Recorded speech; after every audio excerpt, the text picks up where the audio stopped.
Here's what we have lined up for you today here on the Now. Facial recognition technology is showing up everywhere, and now there's a new push to keep it off of college campuses. And more firefighters from the U.S. are heading to help with the wildfires in Australia, why they say this fight isn't ending soon. And Taco Bell planning to test paying some of its general managers 6 figures. The questions career experts say you should be asking to get these kinds of benefits. Thank you, Chris. I'm Amanda Starantino, and you're watching the Now Indy. Only on RTV6, a hazard on Main Street. Homeowners and businesses along State Road 38 in one Madison County town are tired of curbs that on occasion end up flying into their yards. The Now's Rafael Sanchez reports. Love this town. It's a great community. State Road 38 is a main thoroughfare through the town of Markleville. And every time it snows, the same problem pops up. We don't want any property damage, anybody injured by this. We just like to see the problem resolved down the road. Todd Lever is the street's superintendent for Markleville. The curbs along Main Street are pinned to the pavement. They get damaged or fly away, landing in someone's yard after being hit by a state snowplow. The guys come through, they can't see the curbing. When the blade makes contact, it's just automatically torn out of the road. Just in the 3 driveways, we have 3 end of the curbs missing across the street. Todd and Town Council President Daniel Roseberry gave us a walking tour, pointing out the damage. With the town focused on making big infrastructure improvements, they're tired of seeing this happen and would like a resolution. This is the last snowstorm. Yeah, this just happened here a couple weeks ago. Yep. You can see that the soil gets all tore up. The blocks, this is one of the sites where someone's already cleaned it up. You can see our sidewalks starting to sink over years from the erosion, from the curbs being gone. And it's not a great curb appeal. No, it's not. It was about 20 years ago that the pinned curbs were installed along State Road 38. What might have been an innovation or a money saver then has turned out to be a nuisance on Main Street. And Rafael took the town's concerns to INDOT, which quickly took action. Pin curbs are not cost effective, and obviously they're a little dangerous, especially if they fly up when we hit snowplows, and we don't want that for any resident or any Hoosier who has to deal with it. So for all of us, it's better to go to permanent curbs. In the short term, INDOT will repin curbs removed to make sure the streets and sidewalks are not impacted. They did some of the work on Friday. The state also plans to order replacement curbs as needed until the year 2025. That's when INDOT plans a major upgrade of State Road 38 that will include replacing the pin curbs with real curbs. And tonight, Indiana Governor Eric Holcomb will lay out his vision for the state in his State of the Address.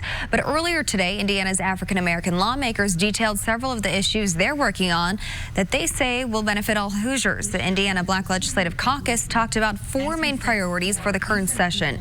They include a push for equal pay for Hoosier women, and they also want to help tackle overcrowding in the state's jails. The bill from Indianapolis Representative Charis Pryor would let police issue summons to appear in court to certain offenders instead of booking them in jail. We did House Bill 1006 several years ago, and in doing that, we pushed a lot of lower level criminals or people who were in prison, who would be in prison, back to the county jails. This will allow us to alleviate some of that jail overcrowding that we as a legislature pushed on to the locals. So it's really a twofold thing. It allows people more time to not be in jail for low-level offenses, and it also helps out with the local jail overcrowding. The Black Caucus also says it wants to end predatory lending in the state that disproportionately impacts people of color. They are also hoping to get more funding for the environmental cleanup of old industrial sites where many low-income families now live. Kevin? Let's compare views. You can look out the window at your house and see if you've got a clear view like we do here, looking to the north from downtown Indianapolis. Skies cleared out this afternoon right in the heart of central Indiana. 46, that's our current temperature. You can see the wind out of a positive direction, bringing in warmer air. Put this in motion. The gray, low cloud cover we had through the day is now just parting, and that will set the stage, I think, for temperatures to fall into the 30s tonight with some patchy fog. 41 in Crawfordsville, anywhere along 231 from Greencastle on up through Crawfordsville, Linton, and Lafayette. Temperatures are in the lower 40s. The wind is light, and with skies clearing, that does give the opportunity for patchy fog to develop. We'll keep our eye on that. 37 at 10 o'clock tonight. The House is planning to vote tomorrow to send the articles of impeachment against President Trump to the Senate.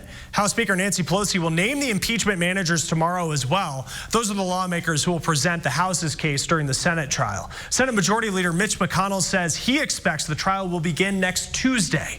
Now, as banks make it more difficult for hackers to get into their systems, criminals are now trying to get into retirement accounts. Now, there are a couple reasons why. First, there are usually significant amounts of money in these accounts. Then second, there are usually fewer safeguards when it comes to access. Consumer groups are finding that getting your retirement account breached may hurt you more in the long run. There's no guarantee that the financial institution that holds your retirement account will return the money that's been stolen from you. They're under no obligation to do so, unlike often in the case of a credit card or a bank. Some financial institutions may have standards in place to return your money if this happens to you, but it's not federally required. Instead, experts suggest that you just practice good cyber hygiene. The old advice of ignoring your retirement account and letting it grow may leave you with a financial cavity that will ruin your retirement years down the road. Instead, you should check your account regularly. Make sure if there is an address change that notifications are sent to you by mail, and be careful when checking your email. Don't click on any links from people that you don't know. All right, let's start the Now News feed. It's unclear when the 737 MAX will fly again. Today, American Airlines pulling the MAX from its schedules until early June. Boeing's also being hit in the wallet, especially over the problems here. The company posting negative commercial airline orders for last year for the first time since 2007. And speaking of Boeing, Lion Air considered putting its pilots in training before flying the MAX in 2017. Boeing told them it was unnecessary. 189 people were killed when a Lion Air 737 MAX crashed a year later. Google wants to get rid of something on the internet that are called cookies. Those are what you track online. That's what tracks you online. Google wants to phase them out to give you greater control of your digital footprint. Critics worry this move will give Google more control over the internet. All right, let's get back to our lineup. Facial recognition is being used everywhere. You think airports, shopping centers, but now there are some concerns about what could happen if it starts showing up on college campuses. We're going to take a look at the new efforts to protect students. Or life. Visit the Hiring Hoosiers job board. Students and teachers at a Southern Indiana school are wearing their school pride thanks to a generous donation by an anonymous donor. The principal at St. Ellen Jones Elementary in New Albany said a donor gave the school $6,000 to buy every single student and staff member some school swag. Each student will get a new school t-shirt and sweatshirt. The school is considered a high poverty school by the state of Indiana, with most students on free or reduced lunch. The principal said many families would not be able to buy the gear on their own. Both Northside Christian Church and the families, the church community have done so much to help us. Unfortunately, like most schools, we have students that come to us with trauma, and so by providing the positive adult interactions, it goes a long way to helping kids be successful. The principal said he was at church when the family that wants to remain anonymous came up and wrote him a check on the spot. The church has also helped support the school's parent organization and provides mentors to students. Chris. With digital technology evolving faster than laws can keep up, we are seeing more pushback. Annie Taylor's here with the efforts to get ahead of new ways to monitor college campuses. Chris, we're seeing more cities ban law enforcement and private companies from using facial recognition. There's concerns about potential abuse over surveillance, profiling, and data breaches. And now advocacy groups have a new campaign to keep it away from schools. So on a college campus, for example, it could enable the administration to track students everywhere they go, see what they do outside of class, watch where they party, what political groups they're part of. It really has a profoundly chilling effect on freedom of expression and academic freedom as well. Fight for the Future partnered with Students on Sensible Drug Policy to prevent biometric surveillance from being used by colleges and universities. It's not being used everywhere right now, but Evan Greer says tech companies are actively marketing to schools, and there's no policy that says institutions have to tell anyone if they start using it. And I think it's often easier to stop a technology from spreading into a space where it has not yet permeated than it is to stop it once it's there. So I think we're at a pivotal moment right now where we're really making some critical decisions as a society about what types of technology we want in our lives and what types of limitations need to be on it to protect the things that we hold dear. Fight for the Future has an online petition for banning facial recognition. The group plans to reach out to schools to clarify their policy. Student government groups also plan to introduce policies to ban the technology. Fight for the Future had past success with a similar campaign. Greer says 40 of the world's largest music festivals committed to not using facial recognition. Andy, thank you. Ahead in our lineup, we're hearing from one of the dozens of American firefighters headed to the massive wildfires in Australia. And I'm just one of many that's willing to run towards the help and offer it any way we can. The reasons American firefighters are volunteering and plan to stay in Australia for the long haul. Aboard, RTV6 is working for you. Microsoft is working to fix its Windows 10 operating system after the NSA alerted them to a vulnerability flaw. That flaw affected the encryption of files. Now, if exploited, hackers could send malicious content with fake signatures, making it look like files that are safe to open. Now, in the meantime, if you still have Windows 7, Microsoft says you are on your own. Today, the company will stop supporting the operating system, and it won't issue any more updates that could prevent viruses or malware. Now, the fast food industry may not traditionally be something that people see as a career path, but that could be changing as Taco Bell announcing recently it is investing more into the employee in regards to their pay, benefits, and leadership training. Now, starting this year, all employees can get 24 hours of paid sick time per year. Now, there's also a new program for employees that want to get leadership experience, and that could lead to one of the new $100,000 a year general manager positions. The average fast food restaurant manager makes closer to between $40,000 and $60,000. It's all about creating a culture where employees feel comfortable talking with their leaders about their career aspirations. Now, career experts call it a bold move that's necessary to attract entry-level workers in a tight job market. The fast food industry is expected to grow by 11% by 2028. Workers aren't just high school students, they're baby boomers and people on their second or third careers. There are ways to think about these jobs as roles to not only earn money, but also gain skills like customer service, management, and budgeting. Now, there are even benefits for us by keeping fast food workers around longer. Say you would rather go and eat somewhere where you feel welcomed and you feel like management cares about what you're looking for and your concerns. As engaged, driven employees create a better customer experience, and ultimately that will help with the business's bottom line. Now, our experts say that you should ask not only about pay, but benefits and training as well, and ask just how long people have worked there and what it takes to get promoted within the company. And a bright glow on the horizon. Skies have cleared. A beautiful evening in progress. Temperatures still comfortable. The wind is light as well. 46 in Indianapolis. Finding one spot warmer. Bloomington at 47. Temperatures will stay just above the freezing mark tonight and drop into the 30s, but that's all after you go to sleep, more than likely.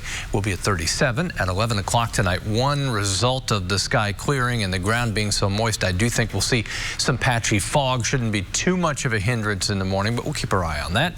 Tomorrow, the chance for showers is there, 30% chance. The wind will be stronger out of the southwest. That will carry our temperatures about 15 to 16 degrees above average for this time of year, sending them into the lower 50s. TrueCast shows the gray of cloud cover at 7 a.m., some patchy fog as well. By 10, you see the hit and miss nature of the very light rain showers. This will not do anything to increase flooding. The more significant system arrives Friday and Saturday. and through the afternoon we'll hold on to more in the way of clouds. Temperatures tomorrow, the warmest for the rest of the work week. Temperatures will be colder during the day on Thursday. High temperatures struggle to climb above the freezing mark Thursday, but will be dry. We'll share the 4-day forecast with you coming up. With massive fires still burning in Australia, the U.S. is answering an international call for help. Kai Beach introduces us to one of the firefighters going to help battle the flames. As parts of Australia continue to burn, many people are being forced to evacuate. It's by far the most hectic thing. But in times like this, where many are seeking ways out, Here in Malakuta, everyone that I knew of, if they didn't have a boat, they were all evacuated. some first responders are looking for ways in, actually running toward the chaos. Each one of these red dots, orange and yellow, is showing just the occurrence and how many fires that they're fighting right now. It's bad. We're looking at over 26 million acres have burned. Cody Pill is a fire director with the U.S. Forest Service. He's part of a team of 9 federal firefighters going to Australia to join in and help on the front lines of the bushfires. It's what we do. You know, it doesn't matter if the fire is on our soil or, you know, our neighbors. The Australians have come over to the U.S. in recent years to help us when we had a time of need, and so we're just repaying that debt. Repaying by helping relieve exhausted crews working down under. It's chaos. This comes after crews from Australia and New Zealand helped with wildfires in Northern California back in 2018. This week, Peel and his team are flying into Melbourne, where they'll be met and briefed on fires that have been burning for months. Leaving dozens dead, thousands of homes destroyed, millions of acres burned, and more than 1 billion animals dead. And I'm just one of many that's willing to run towards the help and offer it any way we can. Over the past few months, more than 100 federal firefighters from American agencies have gone to Australia to help with the firefighting efforts. And with the dry season starting up, the worsening weather conditions are creating even more challenges. I mean, we're looking at triple digits daily. You know, they're pushing 110, 115 degrees. It's incredibly dry. You know, they're going through a drought, so being able to find water to use to help suppress the fire is going to be a challenge. Peel and his crew will be gone up to 35 days, but say they're in it for the long haul. You know, I'm no meteorologist, I'm no climate expert, but everything that's pointing that this is going to be a long, drawn-out fight. Responding to an international call for help and running toward the danger, while others are looking to leave. We do, you know, I mean, we like to calm the chaos, you know, and try to organize it, and, you know, we're really good at that. Jeff, put the blanket up. I'm Kai Beach reporting. Unreal, Kai, thank you. Now, this week, we're talking about new shopping trends. One is purchasing with a purchase. Consumers more interested these days in buying from brands that are addressing issues like safety and sustainability. Now, another big trend is micro-moment shopping. People buying stuff online while they're doing something else, say like watching television. Now, Purdue Farms, one of the largest meat companies in the United States, just combined the two demands. People now have the ability to shop for fresh chicken, steak, and 100 other products online, and the orders are delivered in what's considered a planet-friendly care package. The box and plastic liner inside are recyclable, and the insulation that keeps the food cool is cornstarch based. Purdue says it can dissolve into water and rinse down your drain. Purdue also has a reusable shopping bag and seeds for plants that will attract pollinator insects like bees. I think a lot of people today receive packaging from different vendors and then aren't sure what to do with it. So this gives you some viable options. Purdue is also making a donation to the Arbor Day Foundation to plant trees to address the carbon footprint in regards to shipping. Now, it didn't say how much, but there is a small price increase built into those recyclable orders. Now, other companies are also focused on environmentally friendly shipping. Ice Packs and HelloFresh meals have a gel inside that dissolves in hot water. A company that makes brands like Calvin Klein and Tommy Hilfiger, they reduced the thickness of its poly bags, saving 200 tons of plastic. Now, Amazon is starting overseas in India, committing to get rid of all single-use plastics in its packaging by the summer. All right, next in our lineup, from friending potential future coworkers on social media to updating your resume, we have some advice from thousands of hiring managers about how to stand out in your job search.